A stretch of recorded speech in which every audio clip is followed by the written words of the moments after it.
रारंग ढांग 11. सिमल्याच्या project ऑफिसकडून शेवटी reports आले. त्यात रारंग ढांगासंबंधीचे सविस्तर टोपोशीट्स, टोपोमॅक्स आणि महत्त्वाचं म्हणजे सॉईल सर्व्हे सॅम्पलचे रिपोर्ट्स होते. कर्नल राईटने बोलल्याप्रमाणे काम केलं होतं. प्रोजेक्ट रिपोर्ट आला, पण गेले काही दिवस रारंग ढांगातील कामानं अशी गती घेतली होती की त्याकडं शांतपणे पाहण्यासाठी विश्वनाथला वेळ मिळणं कठीण झालं. वेळ अपुरा, माणसं अपुरी, साधनसामुग्री अपुरी, कामाची नुकती सुरुवात. त्याची घडी बसेपर्यंत साईटवर काम करणाऱ्या इंजिनियरला अनेक गोष्टींच्याकडं लक्ष द्यावं लागतं. कॉम्प्रेसरला डिझेलचा पुरेसा साठा नाही, उद्यापर्यंत तो आला नाही तर ड्रिलिंग बंद करावं लागेल. 3 जॅक हॅमर्सची ब्लेड्स मोडली आहेत, ती फील्ड कंपनीकडून अद्याप यायची आहेत. या आणि अशा अनेक कटकटी, त्याबरोबर लोकल लेबरचे प्रश्न, जवानांच्या अडचणी. रात्री जेवणानंतर विश्वनाथनं पेट्रोमॅक्स मोठ्या गोल टेबलावर ठेवला आणि हेडक्वार्टर्सहून आलेला प्रोजेक्ट रिपोर्ट लिफाफ्यातून बाहेर काढला. 200 पानांच्या सायक्लोस्टाईल कागदांच्या नीट बांधणी केलेल्या त्या रिपोर्टबरोबर अनेक नकाशे, आकृत्या आणि चार्ट्सही आलेले होते. हिमालयात रस्ते बांधण्या इतकाच वेळ काही वेळा सर्व्हेसाठी आणि असे प्रोजेक्ट रिपोर्ट तयार करण्यासाठी खर्च करावा लागतो. कितीतरी तज्ज्ञ माणसांच्या वेगवेगळ्या विषयांच्या चाचण्या दिवसचे दिवस चालतात. जिओलॉजिकल इन्व्हेस्टिगेशनसाठी अनेक ठिकाणी ड्रिलिंग करून सॅम्पल घ्यावे लागतात. ते समाधानकारक नसले तर फिरून रस्त्याची आखणी बदलावी लागते. रस्ता बांधताना तो खचणार नाही, वाहून जाणार नाही, अशा अनेक गोष्टींची खबरदारी घ्यावी लागते. हा सर्व्हे करण्यासाठी जिओलॉजिस्ट आणि इंजिनियर्स येथे आले असतील तेव्हा ह्या विभागात सारीच हालचाल पायी करावी लागत असणार.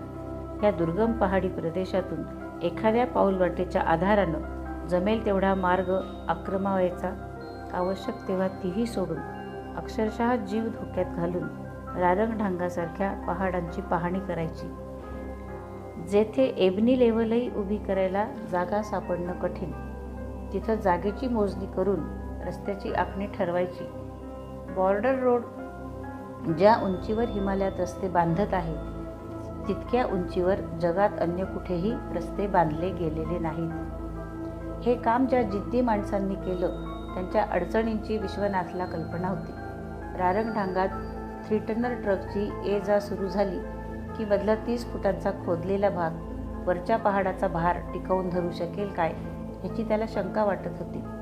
रारंग ढांगाबद्दलचा रिपोर्टमधला मजकूर त्यानं लक्षपूर्वक वाचला, पण त्याला नेमका त्या जागी ड्रिलिंग करून तिथले नमुने घेतल्याचा उल्लेख कुठं सापडना.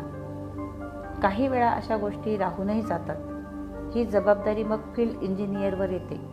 विश्वनाथनं प्रोजेक्ट रिपोर्ट अभ्यासून झाल्यावर त्याबद्दलचे त्याचे निष्कर्ष स्पष्ट शब्दात मांडले.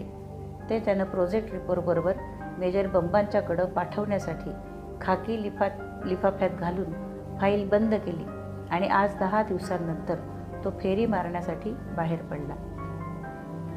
रात्र काळोखी होती. चांदण्याही चमकत नव्हत्या. आकाशात ढग आले असावेत. हवेत गारवा होता. विश्वनाथनं विंडप्रूफ जॅकेटची बटणं लावली. रस्ता पायाखालचा होता. अधूनमधून टॉर्च लावला की प्रकाश विझल्यावर काही क्षण दिसेनासं होईल. स्वतःच्याच विचारात विश्वनाथ चालला होता. गार वारा आला तसं जॅकेटची कॉलर वर करण्यासाठी विश्वनाथ थबकला. त्याच्या लक्षात आलं की काही दिवसांपूर्वी बुरख्यांच्या भांडणाचे आवाज ऐकून येथूनच तो त्यांच्या विवराकडं गेला होता. आता ते काय करत असतील? विश्वनाथच्या मनात आलं की आवाज न करता जाऊन काय चाललं आहे हे पाहून यावं. विवराच्या तोंडाशी गार वाऱ्यापासून आडोसा मिळवण्यासाठी बुरख्यांनी पत्र्याचे तुकडे, लाकडी खोकी आणि फाटकी पोती लावली होती. त्यातून विश्वनाथनं आत डोकावलं. मिट्ट काळोख होता. कोपऱ्याची चूल विझलेली, तेव्हा निखाऱ्यांचे लाल ठिपके आता दिसत नव्हते. विश्वनाथनं हलकेच टॉर्च लावला. काळोखाचा काळा पडदा क्षणात बाजूला व्हावा तसं आतलं चित्र दृश्यस्पष्ट दिसू लागलं. तेवढ्या जागेत दाटीवाटीनं बुरखे झोपलेले होते. चादरी गुंडाळलेली एक मुटकळी जागा सापडेल तशी पडलेली होती. जमिनीवर एक जाड टार्पोलिन अंथरलेलं होतं. त्या खालून दगड अंगाला टोचत असतील काय माहीत नाही, पण थकव्यासारखी उशी नाही, श्रमासारखी गादी नाही. दमलेल्या श्रमलेल्या माणसांची झोप किती गाढ असते, कसली हालचाल नाही की अस्वस्थ तळमळ नाही. ही निद्रा त्यांच्याभोवती हलकेच एक गहिरं आवरण निर्माण करते. पोखरणाऱ्या काळजा, जाळणाऱ्या चिंता ती त्यांच्या आसपास फिरकू देत नाही. ही गाढ झोप गरिबांची संपत्ती.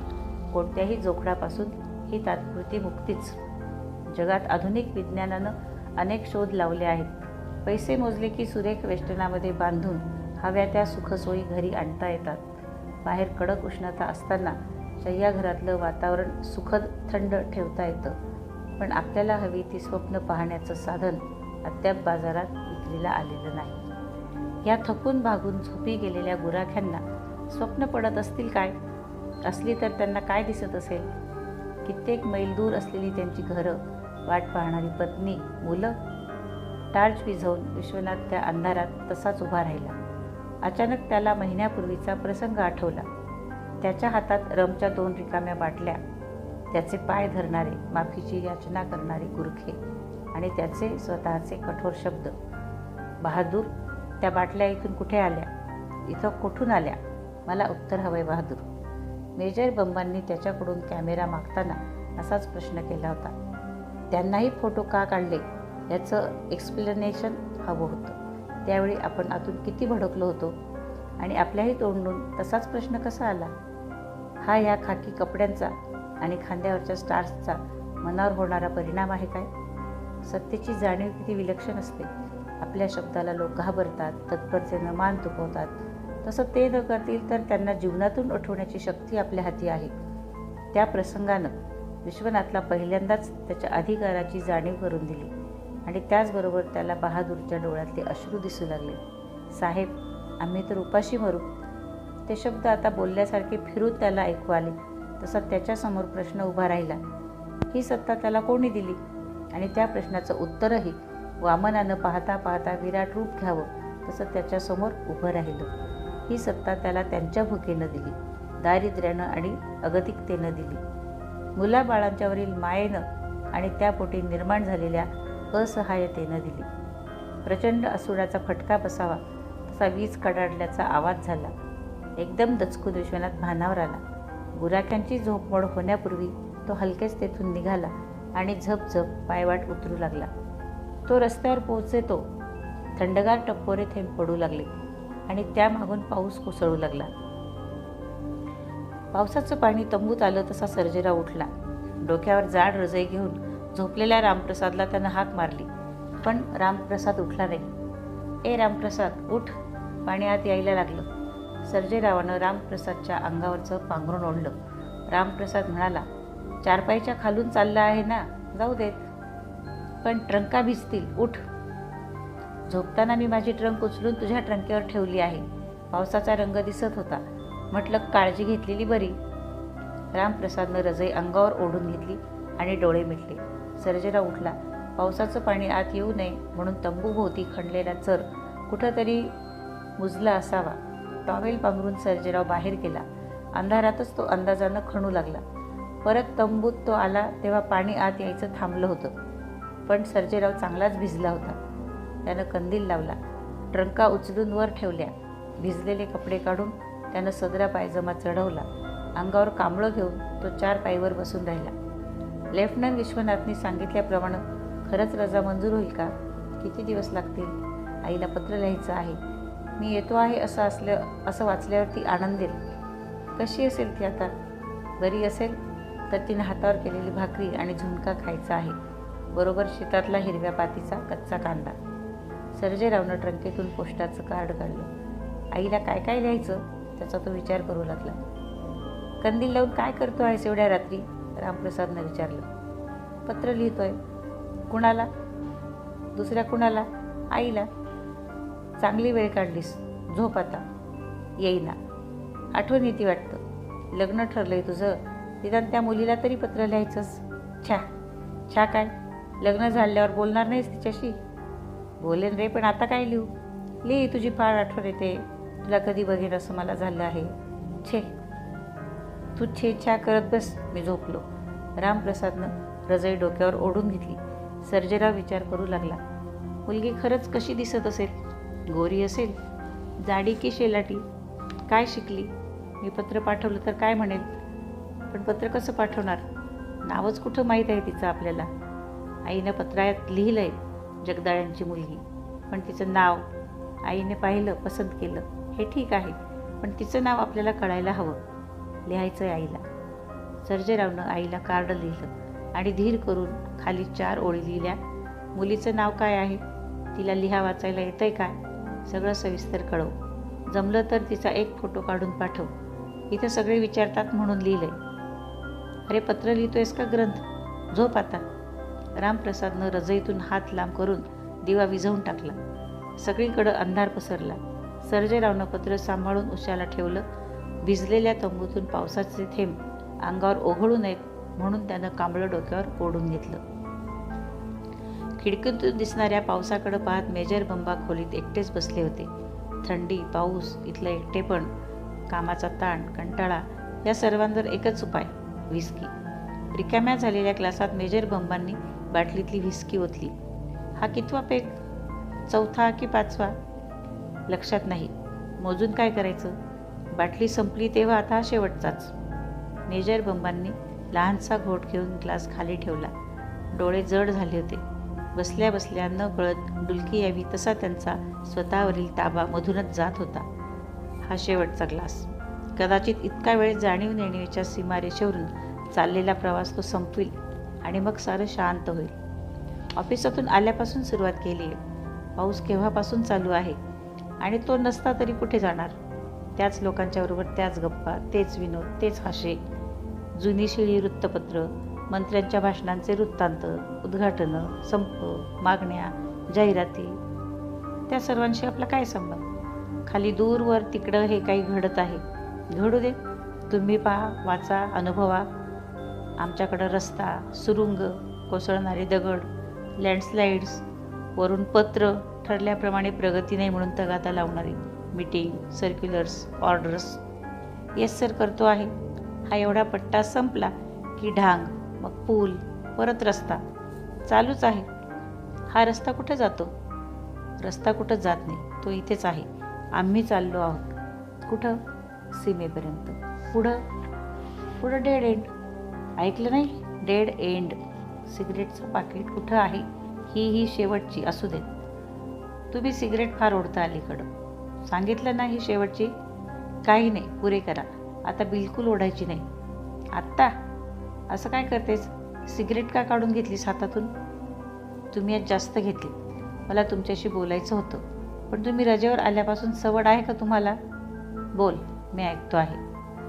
हिमालयातून तुमची परत बदली कधी होणार? बहुतेक पुढच्या वर्षी. Family station? हो, बहुतेक मिळेल. कुठंही. हिमालयापासून कन्याकुमारीपर्यंत पसरलेल्या या भारतात कुठंही. दिल्लीलाच करून घ्या. ओके. चीफ ऑफ स्टाफला कळवून टाकतो. आमच्या मिसेस म्हणतात बदली दिल्लीलाच झाली पाहिजे. तुमचे विनोद पुरे करा. मुलांच्या शिक्षणाचा काही विचार? महेंद्राचं हे 10वीचं वर्ष. आणखीन कुठं बदली झाली तर मला दिल्ली सोडता येणार नाही. आम्ही इथंच राहू. मा आणि पप्पा आहेत इथं. मग मी हिमालयात काय वाईट आहे? ते तुमचं तुम्ही ठरवायचं. मला सांगायचं होतं ते मी सांगितलं. 3 वर्ष हिमालयात काढल्यावर आर्मी जर तुमच्या इच्छेप्रमाणे बदली देत नसेल तर ती सर्व्हिस सोडा. पप्पांची फॅक्टरी आहे इथे. तुम्हाला काम मिळेल. सैन्यात असा काय पगार देतात? तेवढे पैसे कुठेही मिळतील. थँक्स तुला आणि तुझ्या पप्पांना. मी इथं हिमालयातच ठीक आहे. तुझ्या पप्पांच्यासारखी माझी फॅक्टरी नाही. तुझ्या माहेरासारखा मी श्रीमंत नाही. पण इथं माझ्या शब्दाला मान आहे. इथं वाद नाहीत, भांडणं नाहीत. मी म्हणतो तेच इथं चालतं आणि म्हणून मी इथं आहे. लेफ्टनंट विश्वनाथ मेहेंदळे. म्हणूनच परत सांगतो, माझ्याशी वाद करू नका. उगीच मला भडकवू नका. रस्ता बांधायला सुरुवात झाली तरी तुमचे रिपोर्ट्स येतच आहेत. ते आता थांबवा. तुमचं शहाणपण तुमच्याकडेच ठेवा आणि माझ्या तक्रारी घेऊन वरिष्ठ अधिकाऱ्यांना परस्पर भेटायचं बंद करा. आर्मीची शिस्त मीच कधीतरी तुम्हाला शिकवीन. Remember it well, you bloody civilian. पाणी न मिसळलेल्या विस्कीचा ग्लास रिकामा झाला. सतावणारे, छळणारे विचार थांबले. स्वतःशीच चाललेली प्रश्नोत्तरं बंद झाली. एवढा वेळ चाललेली तगमग मद्याच्या नशेत पूर्ण बुडाली. मनातला कोलाहल थांबला. डोळे मिटले गेले. खुर्चीत बसल्या जागी मेजर बंबा झोपी गेले. छतावर पडणाऱ्या पावसाच्या थेंबांखेरीज सारी हालचाल थांबली. पावसाच्या थेंबाचा आवाज सोडला तर रात्रीच्या वेळी सारंच शांत आहे. हिमशिखरावर रेंगाळणारे ढग आता खाली उतरले आहेत. त्या दूरवरचा किन्नौर कैलास, बलदंड देहाचा रारंग ढांग आणि त्याला विळखा घालून वाहणारी सतलज सगळंच दिसेनासं झालं आहे. टेबलावरचा कंदील, समोरचे कागद आणि हातातलं पेन एवढ्याच गोष्टींचं अस्तित्व उरल्यासारखं वाटत आहे. हा खराखुरा एकांतवास. पण एकांतवासातही माणूस एकटा थोडाच असतो. माझ्या नाही तुमच्याशी गप्पा चाललेल्या. तुम्ही विचारलं हिमालय कसा दिसतो? केवढा अवघड प्रश्न. हिमालयाचं मला झालेलं पहिलं दर्शन केवळ अविस्मरणीय. सिमल्याहून पुढं नारकंड्याला हिमालयाची शुभ्रधवल हिमशिखरं एकदम दिसू लागली. एकाच्या पाठोपाठ दुसरं, तिसरं, नजर पाहू शकेल एवढी शिखरच शिखरं. पण तुम्हाला असा दुरून पोस्ट कार्डावरच्या रंगीत चित्रासारखा हिमालय नको आहे. मला हे पटतं. तुम्हाला तुमच्या खोलीतून सागर दिसतो तसा मला इथं हिमालय दिसतो. उगवत्या सूर्याचे किरण किन्नौर कैलासच्या शुभ्र शिखरावर पडले की तो सुवर्णाचा होऊन जातो. कधी कधी संध्याकाळी खालच्या दरीतून ढग वर येतात आणि त्यातून फक्त वरचं शिखरच दिसत राहतं, निळ्या आकाशातून पंख पसरून निघालेल्या पांढऱ्या शुभ्र पक्ष्यासारखं. हिमालयाबद्दल लिहितो आहे खरा, पण प्रतिक्षणी लक्षात येत आहे की त्या किन्नौर कैलासचं, रारंग ढांगांचं आणि सतलज नदीचं वर्णन करता येणं केवळ अशक्य आहे. त्यांचे फोटो घेऊन पाठवले तरी त्यांची कल्पना येणं शक्य नाही. कारण निसर्गचित्र म्हणजे केवळ निसर्गदृश्य नव्हे, तो निसर्गाशी संवाद व्हावयास हवा. हा संवाद एकदा साधला की निसर्ग आपणहून तुमच्याशी बोलू लागतो. त्याची भाषा केवढी वेगळी, त्याचे शब्द किती विविध. त्या सतलजच्या प्रवाहाचा सतत चाललेला झोंकार, रारंग ढांगातले दगड, त्या ओघात पडल्यावर उसळणाऱ्या पाण्याचा आवाज, पहाटेच्या वेळी पक्ष्यांची किलबिल, रात्री रात किड्यांची किरकिर, मेघांचा गडगडाट, क्षणात चमकून जाणाऱ्या विजेचा कडकडाट, कधी वाऱ्याची भणभण, कधी नुसतीच पानांची सळसळ, आणि या सर्वांपेक्षा अगदी वेगळाच एक आवाज, इथं येण्यापूर्वी कधी न ऐकलेला. हा आवाज शांततेचा. खरंच सांगतो, शांततेला आवाज असतो. कधी कधी चंद्रप्रकाशात दूरवर निस्तब्ध शुभ्रधवल किन्नौर कैलास दिसत असतो. रात्री मी एकटाच कितीतरी वेळ त्याच्याकडे पाहत बसलो असताना अवचित मला शांततेचा आवाज पहिल्यांदा ऐकायला मिळाला. तुम्ही ऐकलात का कधी? विणेची तार छेडल्यावर काही वेळानं तिचा नाद विरून जातो, तरीही कंपन क्षणभर रेंगाळतं. त्या कंपनासारखा गाभाऱ्यातल्या हुंकाराचे प्रतिध्वनी आपल्याच मनात उमटत राहावेत असा. दिवसाही मला त्या आवाजाची आठवण येते आणि मग कॉम्प्रेसर, बुलडोझर, जॅकहॅमर्स, कानठळ्या बसवणारे सुरुंग या सर्वांच्या आवाजानं आपण शांततेवर केवढे कर्कश ओरखडे काढतो आहोत आणि तिचं रूप केवढं विद्रूप करतो आहोत या जाणीवेनं माझा चेहरा शरमेनं काळवंडून जातो. पण मनात एक वाटतं, हे सारं आपण करत आहोत ते दुर्गम भागात रस्ते बांधण्यासाठी. रस्ता म्हणजे केवळ 2 बिंदूंना जोडणारे अंतर नव्हे. या उंच सकल परिसरावर मारलेली ती एक फक्त रेघ नव्हे. सैन्याच्या वाहतुकीची केवळ एक सोय नव्हे. रस्ता ही त्या विभागातल्या आजवर उपेक्षिल्या गेलेल्या लोकांना सुधारणांची जोडणारी एक साखळी आहे. प्रगत विज्ञानानं माणसाला जे दिलं ते इथल्या लोकांच्यापर्यंत पोहोचवणारं ते एक साधन आहे. रस्त्यानं माणसांच्या बरोबर त्यांचे विचार प्रवास करतात, आशा आणि आकांक्षा, शिक्षण आणि ज्ञानही. आज फॉरवर्ड एरिया म्हणून बंदी असलेला हा प्रदेश केव्हा तरी खुला होईल. तुम्ही इथं याल तेव्हा जी चित्र काढाल त्यामध्ये हिमालयाच्या शिखरांबरोबर इथली माणसं चित्रित करा. त्यांची सफरचंदी गालांची मुलंही त्या चित्रात असू द्या. ही चित्रं मी माझ्या मनाशी अनेक वेळा रंगवली आहेत. तुमच्या कुंचल्यानं ती कागदावर उतरलेली पाहण्यासाठी मी उत्सुक आहे.